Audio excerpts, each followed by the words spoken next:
الله الله الله كلما ناديت ياه قال يا عبدي أنا الله كلما ناديت ياه قال يا عبدي أنا الله الله الله الله الله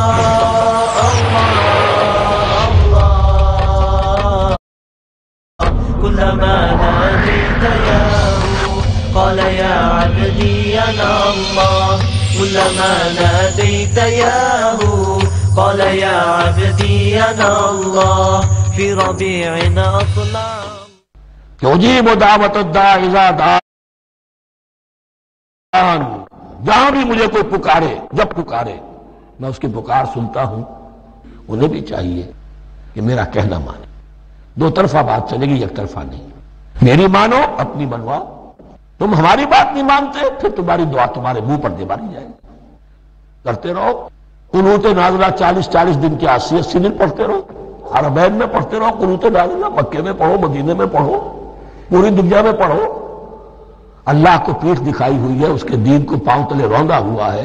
اللہ کے باغیوں سے دوستی ہے. کسی نے قبلہ ماسکو کو بنایا تھا اور کسی نے واشنگٹن کو بنایا تھا. تمہاری دعائیں کیسے قبول ہوں؟ ہوتا کیا ہے، ہم سمجھتے ہیں دنیا میں تو بھاگ دوڑ کر رہے ہیں اور جی ہمارے اندر تو استطاعت، دین کے کام کی صلاحیت ہی نہیں ہے. دنیا میں دیکھیں بڑے کامیاب پر کامیاب، یہ دین ہمارے اندر تو استطاعت نہیں ہے. استعداد اور استطاعت کے بغیر اور صلاحیت اور ذہانت کے بغیر دنیا میں بھی آپ کما نہیں سکتے، محنت نہیں کر سکتے. یہ دھوکہ اپنے آپ کو نہ دیجیے. یہ ہے جو کچھ کر سکتے ہو کیجیے، کھودیے اپنی شخصیت کو، کھود کر جو نکال سکتے ہو نکال دیجیے. ہاں آپ نکال سکیں گے اتنا ہی جتنا آپ کے اندر ودیت ہے، اور اللہ نے کس میں کیا ودیت کیا ہے وہ جانتا ہے. اس کا حساب لینا جو ہے، محاسبہ، وہ اس پر ہے کہ جو اس نے تمہیں دیا ہے.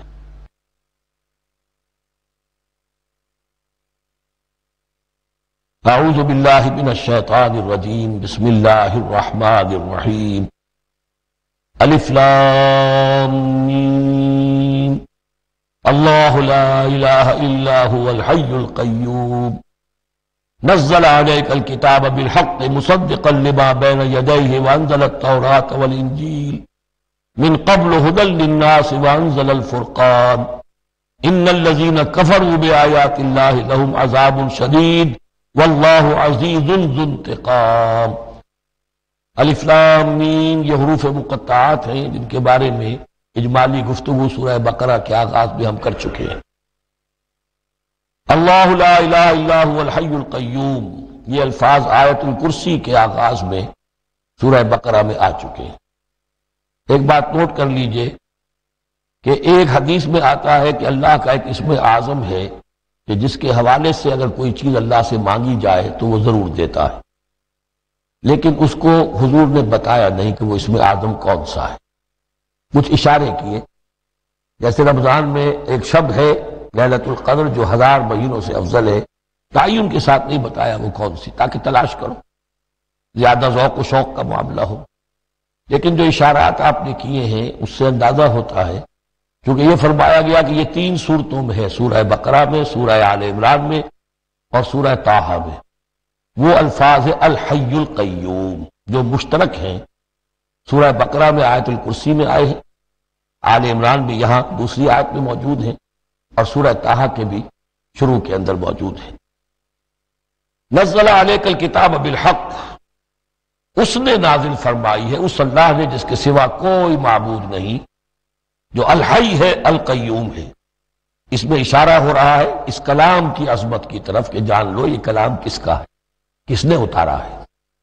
نزل علیک الکتاب بالحق، اس نے نازل فرمائی ہے یہ کتاب اے نبی آپ پر حق کے ساتھ. اور یہاں نوٹ کیجیے نزلہ ہے، نزل ینزل تنزیلا، انزلہ نہیں آیا ہے. مصدقا لما بین یدیہ، اور یہ تصدیق کرتے ہوئے آئی ہے اس کی جو اس کے سامنے موجود ہے، تورات اور انجیل.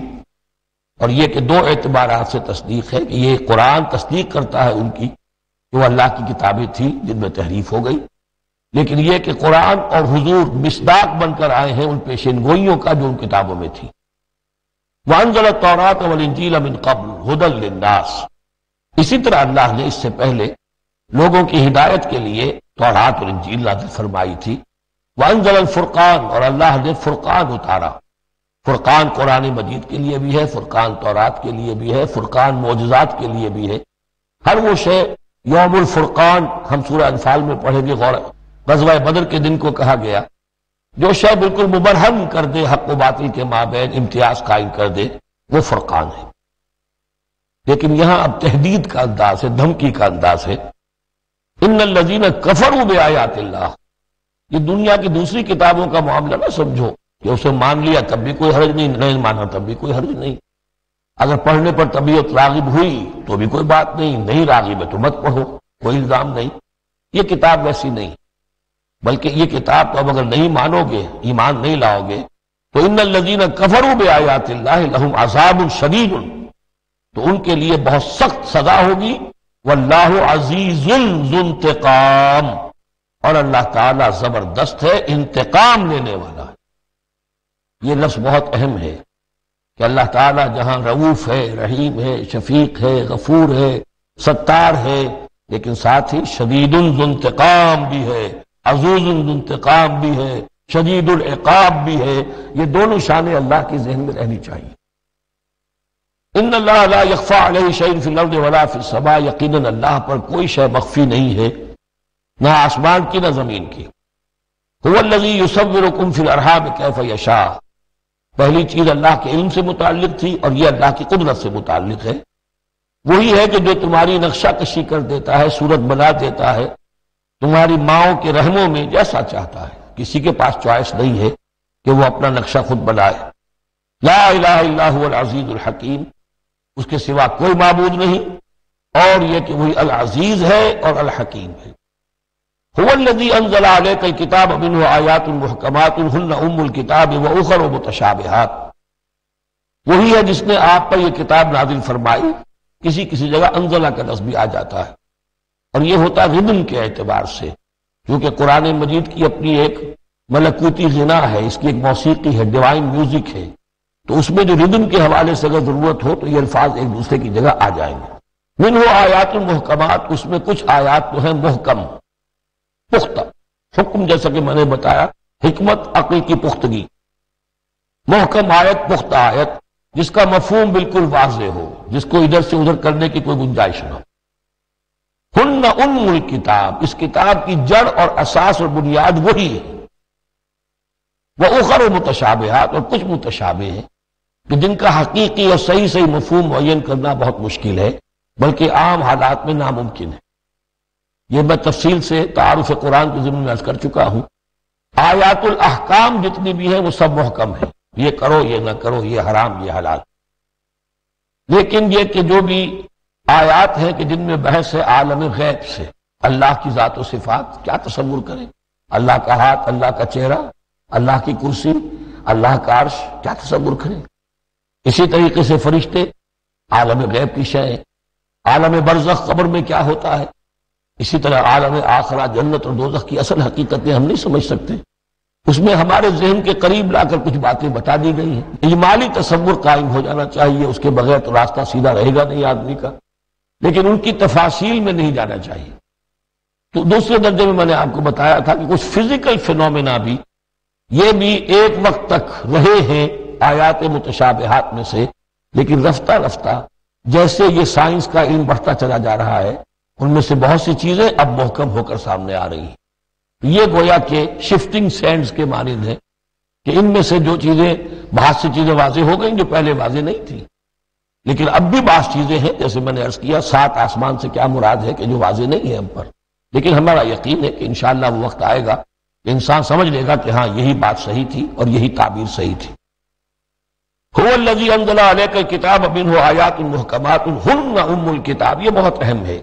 اصل جو ہے جڑ کتاب کی، اس لیے کہ کتاب کے بارے میں عرض کر چکا ہوں کہ وہ ہے مجموعہ احکام۔ کتاب جیسا کہ ہم نے سورہ بقرہ میں دیکھا، جہاں حکم آیا کتب علیکم کتب علیکم کتب علیکم، تو کتاب کی جڑ اور اساس جو ہے وہ وہی ہے۔ وَأُخَرُ مُتَشَابِهَاتٌ فَأَمَّا الَّذِينَ فِي قُلُوبِهِمْ زَيْغٌ، تو وہ لوگ جن کے دلوں میں کجی ہوتی ہے، اب وہ یہ ہے کہ وہ کوئی خاص بات نئی نکالنی ہے تاکہ اپنی ذہانت و فطانت کا جو ہے ڈنکا بجوایا جا سکے، یا کوئی اور فساد پیدا کرنا ہے، کوئی فتنہ پیدا کرنا ہے۔ ذہن ٹیڑھا ہو چکا ہے، اب اس ٹیڑھے ذہن کے لیے کوئی دلیل چاہیے قرآن سے، اب وہ متشابہات کے چکر میں لگیں گے، ان کے پیچھے پڑیں گے کہ کسی کے مفہوم کو میں اپنے من پسند مفہوم کی طرف موڑ سکوں۔ فَأَمَّا الَّذِينَ فِي قُلُوبِهِمْ زَيْغٌ فَيَتَّبِعُونَ مَا تَشَابَهَ مِنْهُ، تو وہ لوگ کہ جن کے دلوں میں کجی ہے وہ پیچھے لگتے ہیں ان کے کہ جو متشابہ ہیں ان میں سے، ابتغاء الفتنۃ، یا تو فتنہ اٹھانا چاہتے ہیں فتنے کی تلاش میں، وابتغاء تاویلہ، اور تلاش کرنے کے لیے کہ اس کی اصل حقیقت، اصل منشا، اصل مراد کیا ہے۔ یعنی یہ بھی ہو سکتا ہے کسی کا علمی ذوق ہی ایسا ہو جائے، اور یہ بھی ہو سکتا ہے کہ ایک شخص کی فطرت میں کجی ہو۔ وما يعلم تاویلہ الا اللہ، حالانکہ ان کا حقیقی مفہوم اللہ کے سوا کوئی نہیں جانتا۔ والراسخون فی العلم یقولون، اور جو لوگ علم میں راسخ ہیں، پختہ ہیں، جن کی جڑیں گہری ہو چکی ہیں علم میں، وہ کیا کہتے ہیں؟ یقولون آمنا بہ کل من عند ربنا، ہم ایمان لائے اس کتاب پر، قرآن پر، یہ کل کا کل ہمارے رب کی طرف سے ہے۔ جو بات صاف سمجھ میں آ گئی ہے اس پر عمل کریں گے، جو بات پوری طرح سمجھ میں نہیں آ رہی ہے انتظار کریں گے، لیکن یہ اجمالی یقین رکھیں گے کہ یہ ہے اللہ کی کتاب۔ آمنا بہ کل من عند ربنا وما یذکر الا اولو الالباب، لیکن یہ صحیح روش اور یہ نصیحت نہیں حاصل کر سکتے مگر وہی کہ جو ہوش مند ہے، عقل مند ہے۔ اور سب سے بڑی ہوش مندی یہ ہے کہ انسان اپنی عقل کی لیمیٹیشنز کو جان لے، میری عقل کی حدود کیا ہے، عقل کہاں تک جا سکتی ہے۔ اگر انسان اپنی عقل کی حدود کو نہیں جانتا تو وہ پھر اولو الالباب میں سے نہیں ہے۔ عقل بڑی شے ہے لیکن یہ کہ اس کی حدود ہیں، ایک حد سے آگے یہ عقل تجاوز نہیں کر سکتی۔ گزر جا عقل سے آگے کہ یہ نور چراغ راہ ہے، منزل نہیں ہے۔ منزل تک پہنچانے والی شے جو ہے وہ عقل نہیں ہے، وہ قلب پہنچائے گا، لیکن یہ کہ بہرحال عقل ایک روشنی دیتی ہے، حقیقت کی طرف اشارے کرتی ہے۔ ربنا لا تزغ قلوبنا بعد إذ هديتنا، اور ان کا یہ قول ہوتا ہے اولو الالباب کا، اے رب ہمارے دلوں کو کج نہ ہونے دیجو اس کے بعد کہ تو نے ہمیں ہدایت دے دی ہے۔ وَهَبْ لَنَا مِن لَّدُنكَ رَحْمَةً، اور ہمیں تو خاص اپنے خزانہ فضل سے رحمت عطا فرما، إِنَّكَ أَنتَ الْوَهَّابُ، یقیناً تو ہی سب کچھ دینے والا ہے، تیری ہی بارگاہ سے ملے گا۔ ربنا إنك جامع الناس ليوم لا ريب فيه، اے رب ہمارے یقیناً تو جمع کرنے والا ہے لوگوں کو اس دن جس دن میں کوئی شک نہیں ہے، قیامت کا دن، یوم القیامہ۔ ان اللہ لا يخلف الميعاد، یقیناً اللہ تعالی اس وعدے کے خلاف نہیں کرے گا، اپنے وعدے کی خلاف ورزی نہیں کرتا، لہذا جو اس نے بتایا ہے کہ وہ دن آئے گا وہ آ کر رہے۔ ان الذين كفروا لن تغني عنهم اموالهم ولا اولادهم من الله شيئا، اب یہ ذرا تحدی کا انداز ہے، چیلنج کا انداز ہے۔ زمانہ نزول کے اعتبار سے آپ نے نوٹ کر لیا کہ یہ سن 3 میں نازل ہو رہی ہے سورہ مبارکہ غزوہ احد کے بعد، لیکن یہ کہ یہ رکوع جو ہے اس کے بارے میں گمان غالب ہے کہ یہ غزوہ بدر کے بعد نازل ہوئی ہے۔ غزوہ بدر جو ہے اس میں ایک طرف مسلمانوں کو بڑی زبردست فتح حاصل ہوئی تھی تو مسلمانوں کا مورال بہت بلند تھا، لیکن ایسی روایات بھی ملتی ہیں کہ جب مسلمان بدر سے کامیاب ہو کر، غازی بن کر، فتح یاب ہو کر واپس آئے تو جو یہودی قبیلے تھے مدینے کے، ان میں سے بعض لوگوں نے کہا کہ مسلمانوں اتنا نہ اتراؤ، یہ کچھ قریش کے ناتجربہ کار چھوکرے تھے جن سے تمہارا مقابلہ پیش آیا ہے، اگر ہم سے کبھی مقابلہ پیش آیا تو معلوم ہوگا، تب دن میں تارے نظر آئیں گے وغیرہ وغیرہ۔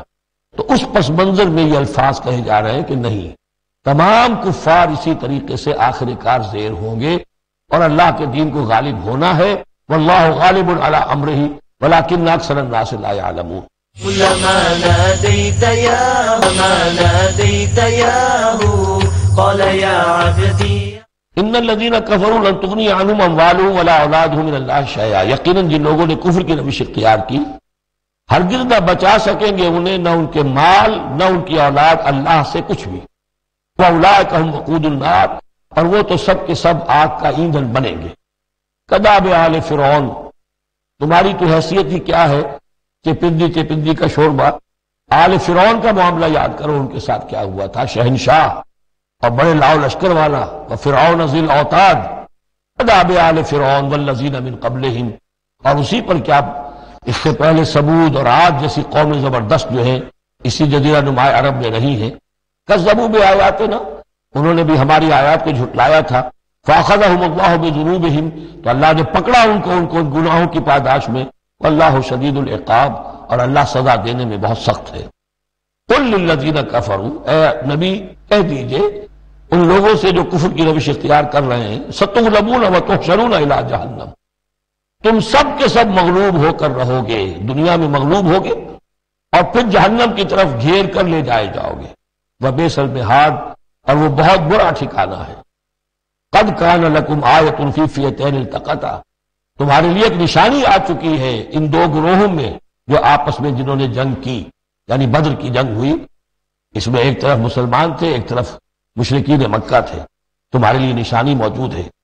قد کان لکم آیۃ فی فئتین التقطا، فئۃ تقاتل فی سبیل اللہ، اس میں سے ایک جماعت وہ تھی، ایک گروہ وہ تھا جو اللہ کی راہ میں جنگ کر رہا تھا، وأخری کافرۃ، اور دوسرا گروہ جو ہے وہ کافر تھا، یرونہم مثلیہم رأی العین، وہ دیکھ رہے تھے اپنی آنکھوں سے کہ ان سے دگنے ہیں۔ اب اس کے کئی معنی کیے گئے ہیں، ایک یہ بھی ہے کہ مسلمانوں کو تو کھلا نظر آ رہا تھا کہ ہم سے دگنی فوج ہے، بلکہ 3 گنی تھی۔ یہ بعض روایات میں ایسا بھی آتا ہے کہ اللہ تعالیٰ نے کفار پہ ایسا روب طاری کر دیا تھا غزوہ بدر میں کہ انہیں نظر یہ آ رہا تھا کہ مسلمان ہم سے دگنے ہیں۔ واللہ یؤید بنصرہ من یشاء، اور اللہ تائید فرماتا ہے اپنی نصرت سے جس کی چاہتا ہے۔ ان فی ذلک لعبرۃ، اس میں یقیناً ایک عبرت ہے، سبق آموزی ہے، لأولی الابصار، لیکن یہ عبرت اور سبق آموزی صرف ان کے لیے ہوتی ہے کہ جو آنکھیں رکھتے ہوں، جن کے اندر جو ہے دیکھنے کی صلاحیت موجود ہو۔ اب یہ آج بڑی اہم آ رہی ہے فطرت انسانی کے اعتبار سے۔ ظاہر بات ہے کہ چونکہ یہاں خاص طور پر میں نے عرض کیا تھا کہ یہود کی طرف ایک جو ہے وہ ایک روح سخن موجود ہے اہل کتاب کی طرف، اور اس واقعے کے اندر تو خاص طور پر جن لوگوں کے اندر کہ یہ دنیا کی محبت زیادہ شدید ہوتی ہے، تو اس کا ایک اثر بتا رہے ہیں کہ یہ واقعتاً اللہ نے فطرت انسانی میں رکھی ہے، اس لیے کہ یہ دنیا جو ہے اسے اللہ نے چلانا ہے، اس کی رونقیں رکھنی ہے جب تک اس کی مرضی ہے، قیامت تک تو اسے آباد رکھنا ہے۔ اولاد پیدا ہوگی تو دنیا قائم رہے گی، نسل چلے گی، مرد اور عورت کی ایک دوسرے کے ساتھ کشش ہوگی تو اولاد پیدا ہوگی، اور یہ تمام چیزیں جو ہیں دولت کی کوئی طلب ہوگی تو آدمی محنت کرے گا، مشقت کرے گا، کمائے گا، تو اس لیے یہ چیزیں فطرت انسانی میں ہیں، یہ بیسک اینیمل انسٹنکٹس ہیں۔ بس ضرورت اس بات کی ہوتی ہے کہ انسٹنکٹس کو دبا کر رکھا جائے، اللہ کی محبت، اللہ کی شریعت کو اس سے بالا تر رکھا جائے، بس یہ نہیں ہے کہ ان کو ختم کر دیا جائے۔ سیلف اینیہیلیشن اسلام میں نہیں ہے، یہ رہبانیت ہے کہ اپنے نفس کو کچل دو، ختم کر دو، نہیں، سیلف کنٹرول، اپنے آپ کو کنٹرول میں رکھو۔ یہ منہ زور گھوڑا ہے نفس انسانی کا، لیکن جتنا طاقتور گھوڑا ہوگا اتنا ہی آپ کے لیے تیز دوڑنا جو ہے وہ آسان ہوگا، لیکن جتنا منہ زور اور طاقتور گھوڑا ہے اتنا ہی اسے قابو میں رکھنے کی ضرورت بھی ہے، ورنہ اگر اس کے رحم و کرم پر سوار آ گیا تو جہاں چاہے گا پٹخنی دے دے گا۔ تو اس اعتبار سے سیلف کنٹرول ہو، گھوڑا پورا قابو میں ہو۔ البتہ یہ ہے کہ سیلف کو، اپنے نفس کو، اس کو کچل ڈالنا، سیلف اینیہیلیشن، یہ اسلام میں نہیں۔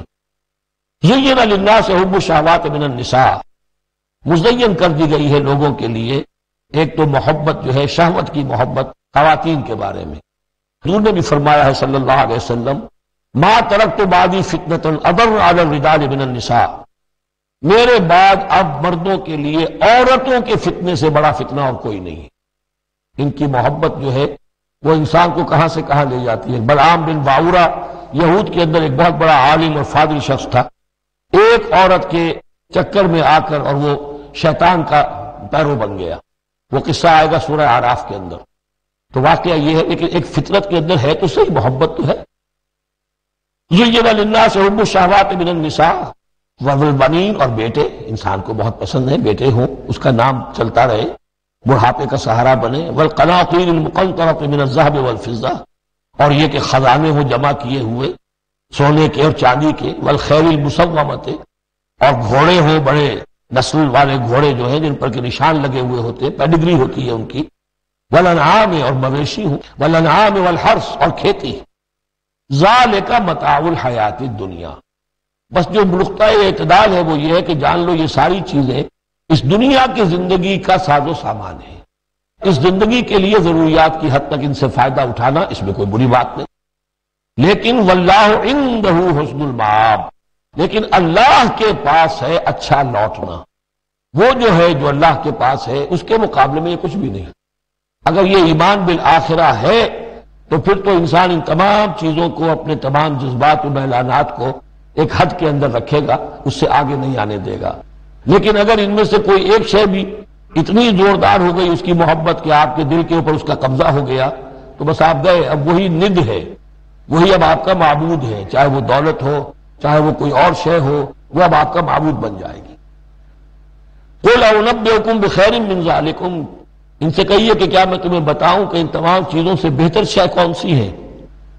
لِلَّذِينَ اتَّقَوْا عِندَ رَبِّهِمْ جَنَّاتٌ تَجْرِي مِن تَحْتِهَا الْأَنْهَارُ خَالِدِينَ فِيهَا، وہ لوگ کہ جو اپنے رب کا تقوی اختیار کرتے ہیں۔ تقوی یہی ہے کہ اپنے نفس کا بھی حق ہے دو، اِنَّ لِنَفْسِكَ عَلَيْكَ حَقًّا، لیکن ناجائز راستے سے نہیں۔ تمہارے پیٹ کا بھی حق ہے، اس کا ادا کرو، لیکن عقل حلال سے۔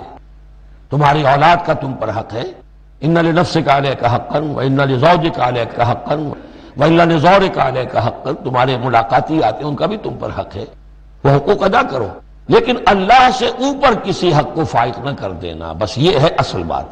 اگر تو یہ اگر حفظ مراتب نہ کنی زندگی، اگر یہ حفظ مراتب نہیں ہوگا تو گویا کہ اب آپ گئے، دین اور دنیا سب گئی۔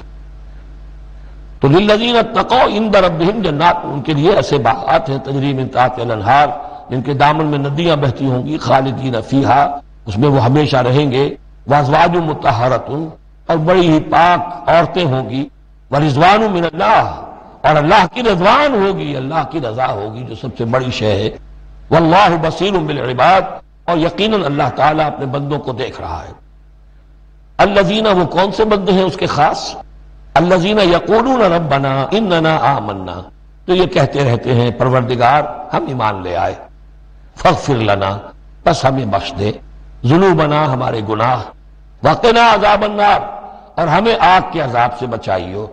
اب ان کی بدہمیں الفاظ استعمال ہو رہے ہیں، یہ کون لوگ ہیں جو یہ دعا کرتے ہیں؟ ان کے یہ اوصاف ہیں، اور اس میں گویا کہ تلقین ہے، اگر اللہ سے یہ دعا کرنا چاہتے ہو کہ اللہ تمہیں تمہارے گناہ بخش دے اور تمہیں جہنم کے عذاب سے بچائے، تو یہ اوصاف اپنے اندر پیدا کرو۔ الصابرین والصادقین والقانتین والمنفقین والمستغفرین بالاسحار، صبر کرنے والے اور راست باز۔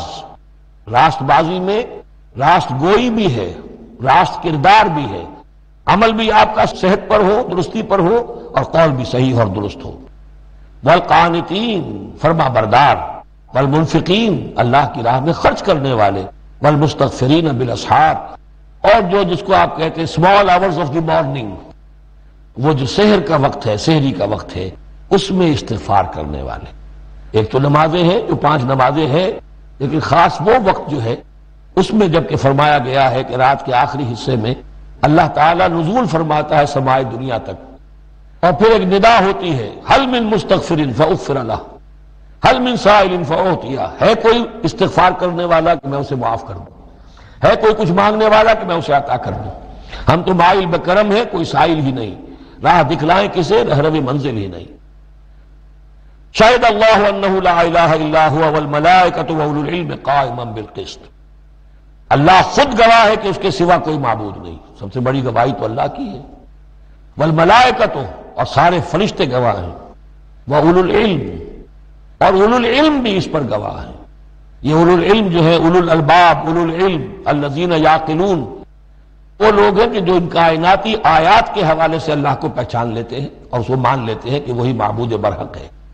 جو ہم نے 20ویں رکوع کی پہلی آیت پڑھی تھی سورہ بقرہ کی، ان فی خلق السماوات والارض واختلاف اللیل والنہار والفلک التی تجری فی البحر بما ینفع الناس، اور یہ تمام بہت سے فینومینا آف دی نیچر بیان کر کے لآیات لقوم یعقلون، تو جو یعقلون ہیں، جو اولو الالباب ہیں، اولو العلم ہیں، وہ بھی گواہ ہے کہ اللہ کے سوا کوئی معبود نہیں۔ لیکن یہاں جو اہم ترین لفظ ہے وہ اب آ رہے ہیں، قائما بالقسط، وہ قسط اور عدل کا قائم کرنے والا ہے۔ وہ جو میں نے کل عرض کیا تھا کہ ہم بھی سمجھتے ہیں کہ اللہ عدل قائم کرتا ہے اور عدل کرے گا، البتہ یہ کہ اہل سنت کے نزدیک یہ کہنا جو ہے سوء ادب ہے کہ اللہ پر عدل کرنا واجب ہے، اللہ پر کسی شے کا وجوب نہیں، لیکن اللہ کو عدل پسند ہے۔ اللہ کو اللہ یحب المقسطین، اللہ خود بھی عدل فرمائے گا۔ لا الہ الا هو العزیز الحکیم، اس کے سوا کوئی معبود نہیں ہے، وہ زبردست ہے، کمال حکمت والا۔ كلما ناديت ياه قال يا عبدي ان الدین عند اللہ الاسلام، دین تو اللہ کے نزدیک پسندیدہ اور اللہ تعالیٰ کے ہاں منظور شدہ دین ایک ہی ہے، وہ الاسلام ہے۔ یہ صورت اس اعتبار سے، اور یہ بھی سورہ بقرہ اور سورہ آل عمران کے حوالے سے آپ سمجھ لیجئے، سورہ بقرہ میں ایمان پر زیادہ زور ہے۔ آمن الرسول بما انزل الیہ من ربہ، ایمانیات، شروع میں بھی ایمانیات، درمیان میں آیا بر میں ایمانیات۔ اس سورہ مبارکہ میں اسلام پر زیادہ زور ہے۔ اب ان دونوں میں بھی ایک نسبت ہے خاص، جس کو بھی تفصیل میں جانے کا موقع نہیں ہے۔ ان الدین عند اللہ الاسلام، آگے چل کر آیت آئے گی وَمَن يَبْتَغِ غَيْرَ الْإِسْلَامِ دِينًا فَلَن يُقْبَلَ مِنْهُ، اگر کوئی شخص اسلام کے سوا کسی دین کو قبول کرے گا وہ اس کی جانب اللہ کے ہاں منظور نہیں ہوگا۔ وَمَا اخْتَلَفَ الَّذِينَ أُوتُوا الْكِتَابَ إِلَّا مِن بَعْدِ مَا جَاءَهُمُ الْعِلْمُ بَغْيًا بَيْنَهُمْ، اور جن لوگوں نے اختلاف کیا ہے، یہ پگڈنڈیاں نکالی ہیں، غلط راستوں پر مڑ گئے ہیں، تو یہ اس کے بعد کہ ان کے پاس علم آ چکا تھا، اور اصل سبب بغیم بینہم، ضدم ضدہ، دی ارتھ ٹو ڈومینیٹ۔ ومن یکفر بآیات اللہ، اور جو کوئی اللہ کی آیات کا انکار کرتا ہے، فإن اللہ سریع الحساب، تو اللہ تعالیٰ کو حساب لیتے دیر نہیں لگے گی، وہ بڑی تیزی کے ساتھ حساب لے لے گا۔ فإن حاجوک، پھر اے نبی اگر یہ آپ سے محاجہ کرتے ہیں، حجت بازی کرتے ہیں، دلیل بازی کرتے ہیں، مناظرے کرتے ہیں، فقل، تو آپ تو آخری بات کہہ دیجئے دو ٹوک، فقل اسلمت وجہی للہ ومن اتبعنی، دیکھو بھائی میں نے تو اپنا چہرہ اللہ کے سامنے جھکا دیا ہے، اور انہوں نے بھی جو میرا اتباع کر رہے ہیں، ہم نے ایک راستہ اختیار کر لیا، لکم دینکم ولی دین، ہمارا یہ راستہ، تم جانا چاہتے ہو جاؤ، جس پگڈنڈی پر مڑنا چاہتے ہو چلے جاؤ، جس کھائی میں گرنا چاہتے ہو جاؤ، دفع ہو جاؤ۔ فقل اسلمت وجہی للہ ومن اتبعنی وَقُلْ لِلَّذِينَ أُوتُوا الْكِتَابَ وَالْأُمِّيِّينَ، اور اے نبی کہہ دیجئے ان دونوں سے، ان سے بھی کہ جنہیں کتاب دی گئی تھی پہلے، یعنی یہود اور نصارہ، والأمیین، اور ان سے بھی کہہ دیجئے کہ جو مشرکین عرب ہیں ابھی بقی عرب میں، اسلم تم بھی اسلام لاتے ہو یا نہیں، تابع ہوتے ہو کہ نہیں، اللہ کے سپرد اپنے آپ کو کرتے ہو کہ نہیں، فَإِنْ أَسْلَمُوا فَقَدِ اهْتَدَوْا، اگر وہ بھی اسی طریقے سے اسلام لے آئیں تو ہدایت پر ہو جائیں گے۔ وَإِن تَوَلَّوْا فَإِنَّمَا عَلَيْكَ الْبَلَاغُ، پھر اگر وہ رخ پھیر لیں، وہ موڑ لیں، اے نبی آپ پر کوئی ذمہ داری نہیں ہے سوائے پہنچا دینے کی، آپ کے ذمہ ہے پہنچا دینا، آپ نے ہمارا پیغام پہنچا دیا، ہماری دعوت ان تک پہنچا دی، ہماری آیات انہیں پڑھ کر سنا دی، اب آگے چوائس ان کا ہے، آپ پر ذمہ داری نہیں ہے کہ یہ لوگ ایمان کیوں نہیں لائے۔ وَلَا تُسْأَلُ عَنْ أَصْحَابِ الْجَحِيمِ، یہ سورہ بقرہ میں ہم پڑھائے ہیں۔ وَاللَّهُ بَصِيرٌ بِالْعِبَادِ، باقی اللہ تعالیٰ اپنے بندوں کو دیکھ رہا ہے، وہ ان سے حساب کتاب کر لے گا، وہ معاملہ اس کا ہے، ان سے نمٹ لے گا، آپ کے ذمہ جو فرض تھا آپ اس فرض کو ادا کرتے رہیے۔ ان الذین یکفرون بآیات اللہ ویقتلون النبیین بغیر حق، یقیناً وہ لوگ کہ جو اللہ کی آیات کا کفر کرتے ہیں اور انبیاء کو قتل کرتے رہے ہیں ناحق، ویقتلون الذین یامرون بالقسط من الناس، اور قتل کرتے رہے ہیں یا قتل کرتے ہیں ان لوگوں کو انسانوں میں سے جو عدل کا حکم دیتے ہیں، اس لیے کہ انصاف کی بات تو پسند نہیں ہوتی کسی کو، سچی بات الحق مر، تو بہت سے مواقع پر ایسا ہوتا ہے کہ حق گوئی کی پاداش میں کوئی حق گو انسان جو ہے اسے اپنی جان سے ہاتھ دھونے پڑتے ہیں، تو یہاں پھر دیکھیے قسط کا معاملہ آیا ہے، عدل، اللہ قائم بالقسط ہے، اور اللہ کے محبوب بندے وہی ہیں کہ جو انبیاء کے علاوہ وہ لوگ کہ جو عدل کا حکم دیں، انصاف کا ڈنکا بجانے کی کوشش کریں، تو فرمایا وَيَقْتُلُونَ الَّذِينَ يَأْمُرُونَ بِالْقِسْطِ مِنَ النَّاسِ، تو ایسے لوگ جو کہ ایسے لوگوں کو قتل کریں، فَبَشِّرْهُمْ بِعَذَابٍ أَلِيمٍ، تو اے نبی انہیں بشارت سنا دیجئے دردناک عذاب کی، اس میں طنز ہے، بشارت، عذاب کی بشارت، یہ طنزیہ کلام ہے۔ اولئک الذین حبطت اعمالهم فی الدنیا والآخرہ، یہ وہ لوگ ہیں کہ جن کے تمام اعمال دنیا اور آخرت میں حبط ہو گئے۔ قریش کو یہ زوم تھا کہ ہم خادم کعبہ ہیں اور ہمارے پاس جو ہے یہ لوگ آتے ہیں، حج کرتے ہیں، ہم ان کی دعوت کرتے ہیں، کھانا کھلاتے ہیں، پانی پلاتے ہیں، سقایا ہے، ہماری اتنی خدمتیں ہیں، اللہ تعالیٰ کے ہاں جو ہے ہمیں بہرحال ان خدمتوں کے حساب میں ہمیں بخش دیا جائے گا۔ فرمایا وہ سارے اعمال حبط ہو جائیں گے اگر وہ شکل نہیں ہے. اگر تو صحیح صحیح پورے دین کو اختیار کرو گے تو ٹھیک ہے، ورنہ یہ کہ اولئک الذین حبطت اعمالهم فی الدنیا والآخرہ، بڑے سے بڑے چیریٹی کے کام کیے ہوں، چیریٹیبل انسٹیٹیوشنز قائم کر دی ہوں، کوئی حیثیت نہیں رکھتی اللہ کے نگاہ میں. وما لهم من ناصرین، اور ان کا پھر کوئی مددگار نہیں ہوگا. الم تر الی الذین اوتوا نصیبا من الکتاب، کیا تم نے غور نہیں کیا ان لوگوں کی حالت پر جنہیں کتاب کا ایک حصہ دیا گیا تھا؟ اوتو مجہول کا صیغہ، یہ جیسا کہ میں نے عرض کیا جہاں کوئی مذمت کا پہلو ہوتا ہے تو اس میں یہ مجہول کا صیغہ آتا ہے. جنہیں کتاب کا ایک حصہ دیا گیا تھا، یدعون الی کتاب اللہ لیحکم بینہم، اب انہیں بلایا جاتا ہے اللہ کی کتاب کی طرف کہ وہ ان کے مابین فیصلہ کرے. ثم یتولی فریق منہم وہم معرضون، پھر ان میں سے ایک گروہ جو ہے پیٹھ موڑ لیتا ہے اعراض کرتے ہوئے، یعنی یہ کہ مانتے بھی ہیں کتاب کو لیکن اس کے فیصلے کو تسلیم کرنے کے لیے تیار نہیں. ذالک بانہم قالوا لن تمسنا النار الا ایاما معدودات، یہ مضمون آ چکا ہے سورہ بقرہ میں. یہ کیوں ڈٹائی ہو رہی ہے کہ مانتے بھی ہیں اور پھر عمل نہیں کر رہے؟ انہیں بتایا جاتا تم اس کتاب پر ایمان رکھتے، اس میں یہ لکھا ہے یہ سود حرام ہے، کیا کر رہے ہو، یہ شے حرام ہے، کس کام میں لگے ہوئے ہو؟ لیکن نہیں، کیوں اڑ جاتا ہے انسان؟ اس کی تشخیص کر دی. ذالک بانہم قالوا، یہ اس وجہ سے ہے کہ انہوں نے یہ عقیدہ گھڑ لیا ہے کہ لن تمسنا النار الا ایاما معدودات، ہمیں تو چھو ہی نہیں سکتی آگ جہنم کی مگر گنتی کے چند دن. جب یہ عقیدہ ہے تو پھر کاہے کو انسان دنیا کا نقصان برداشت کرے؟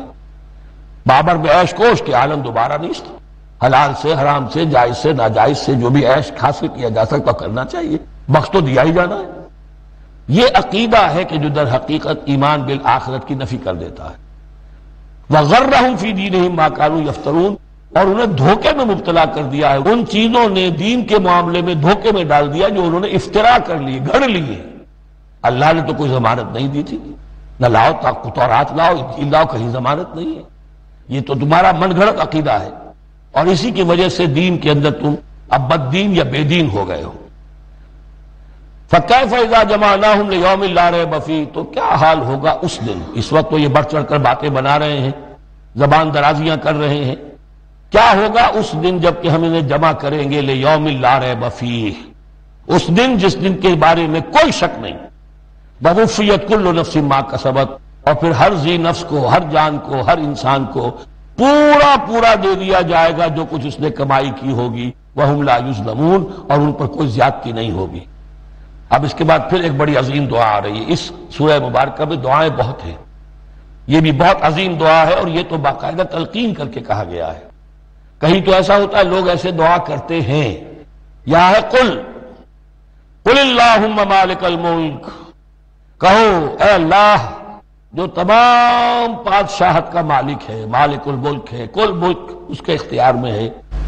تؤتی الملک من تشاء، تو حکومت اور اختیار دیتا ہے جس کو چاہتا ہے. وتنزع الملک ممن تشاء، اور سلطنت چھین لیتا ہے جس سے چاہتا ہے.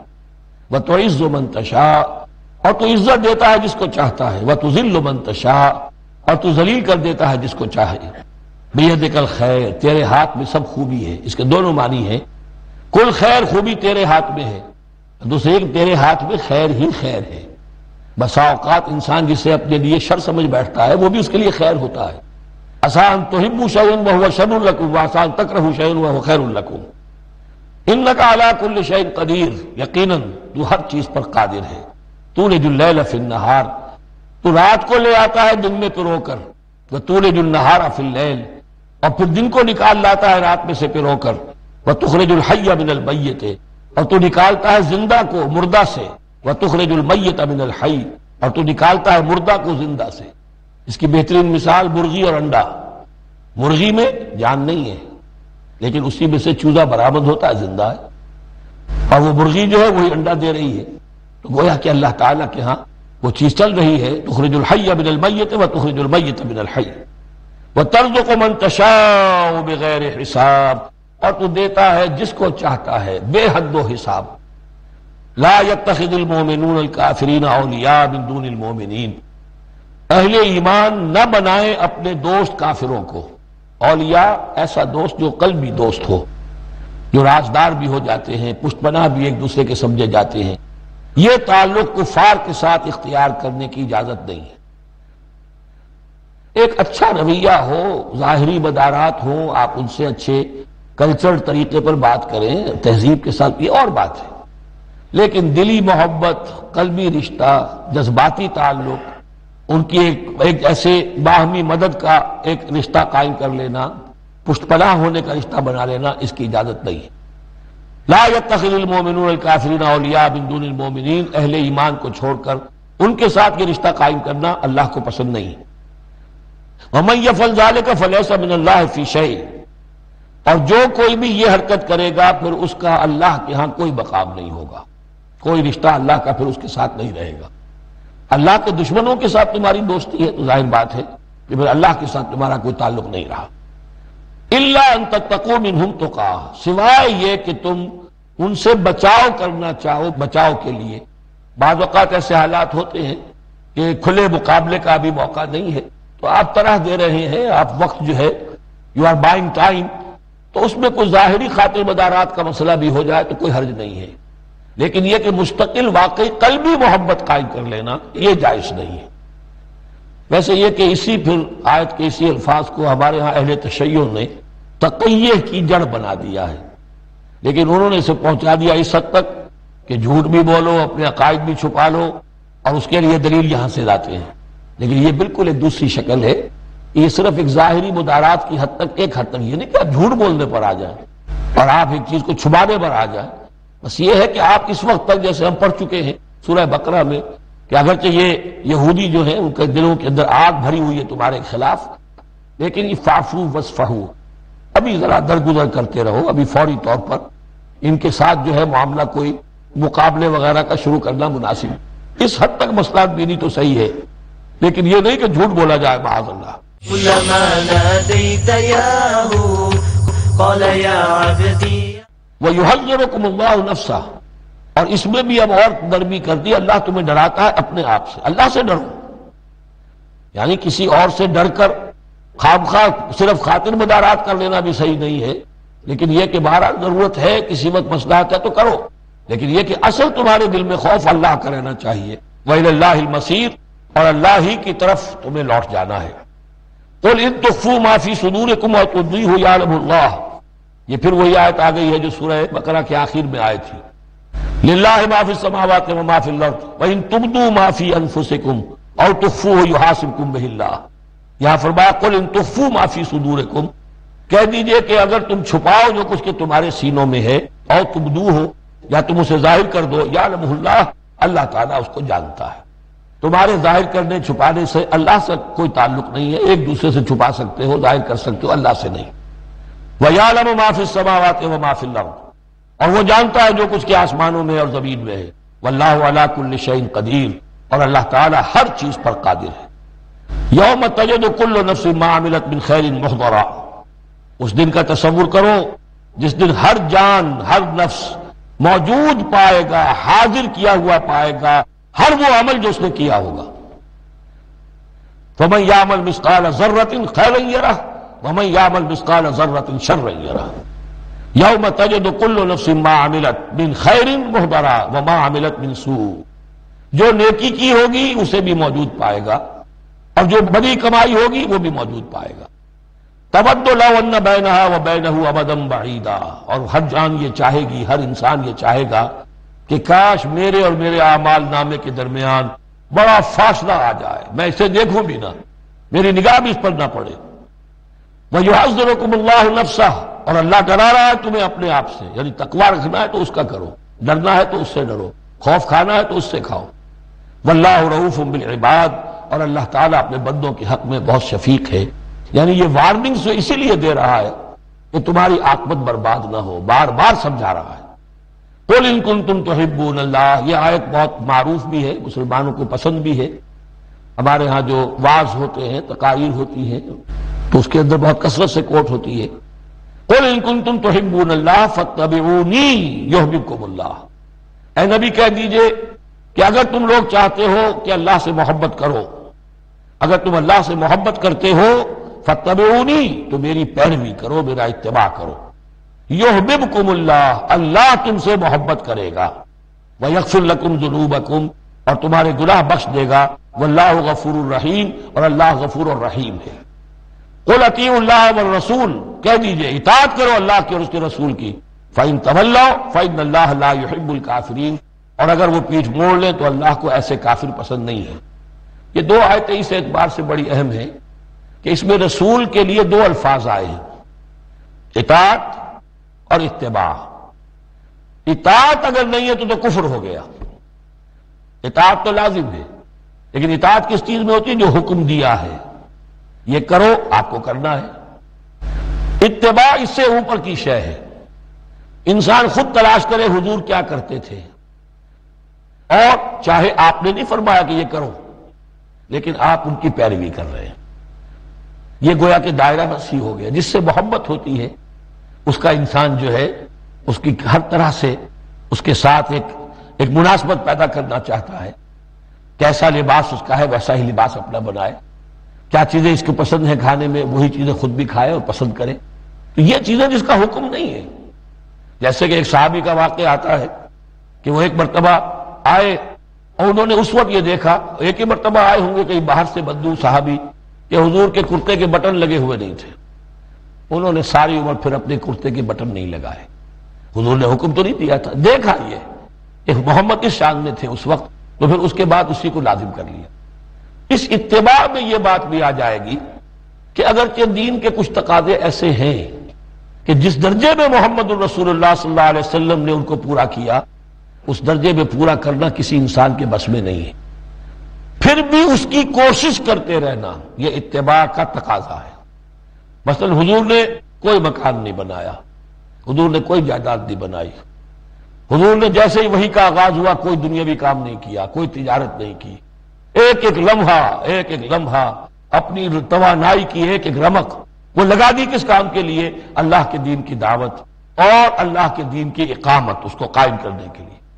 اب سب کے لیے تو اس مقام تک تو پہنچنا مشکل ہے، لیکن یہ کہ آئیڈیل یہ رہے، اسی کی طرف انسان چلنے کی کوشش کرتا رہے، میکسیمم جتنا بھی اپنا وقت فارغ کرے، اپنے وسائل فارغ کرے اور لگا اس کام کے اندر، تو اتباع کا جو ہے کم سے کم تقاضا اس وقت پورا ہوگا۔ ہاں جو حکم دے دیا گیا یہ حلال ہے، یہ حرام ہے، یہ فرض ہے، یہ واجب ہے، اس کا تو اگر معاملہ اس کی پیروی نہیں ہو رہی تو پھر تو وہ کفر ہے۔